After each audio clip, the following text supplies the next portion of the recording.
What do I remember? Using a condom every time? Yeah, I remember. I don't ignore it. Using a condom every time during sex is really important. Wow, Ria is smart. Life will be safe for sure when condom is used always. Don't ignore, remember once more.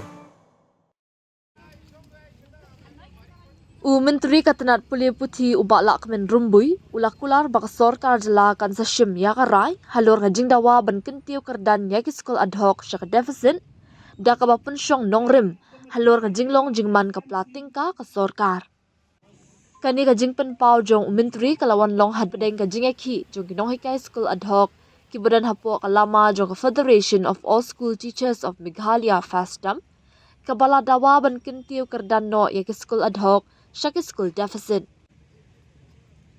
Habakren syakilat pathai kubor hak arpo trik nailur, ubala kemen ula banjur baka sorkar kan sa shim ya karai, da kabapen syong nongrim kat kum ka jingdon pisa, da kabak dauru ya ka jerbit jerwat jong ka dikaman, bat halur ka jingdon kam ban haban bishar benya.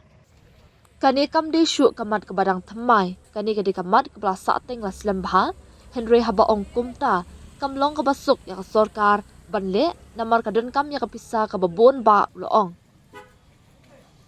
Ulak dauru baka sorkar kladap penkiw ya katulap kinonghikai haus nam arjar arpuay hadu arjar puar bat kular da kabaong. Ngindang bishar benya bat banpet ya kajindan pisa jong ka sorkar bat ngin saya pet ya ka kabangila banle.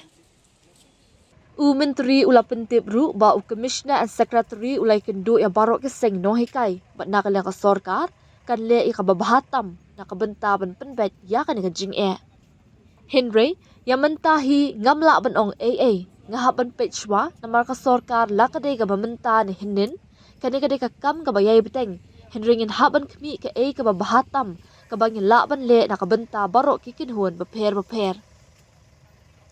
habakan taj ban kentho syusyu Myntri ulaong kamlong ka basuk ya ka sorkar ni katanat bakan de AA Henry ngidon hang ni ban syakri ki ba bat ngin persyang ban ya ka jing syakri ka babahatam ka bangila ngin persyang ban pet ya ka bahakam ya drong baro ka fastam kalapan bena bakan beteng ya ka jing ki syong kelan mungor ka bak lembu por tat hadu baka sorkar kan long ka bakloy ban wanra da ka polisi ban pun kut no ya ka adhoc system ha ka jela.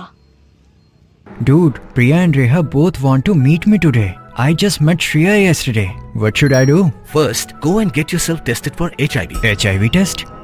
You have multiple casual relationships and unsafe sexual practices. So it is important to get tested for HIV.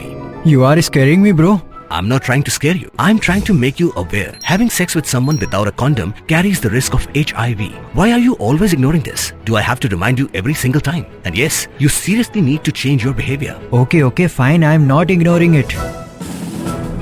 Sorry, Priya. Sorry, Reha. Today I am giving time to the HIV test, not to you guys. If your habits are like Rahul, HIV test is important for you.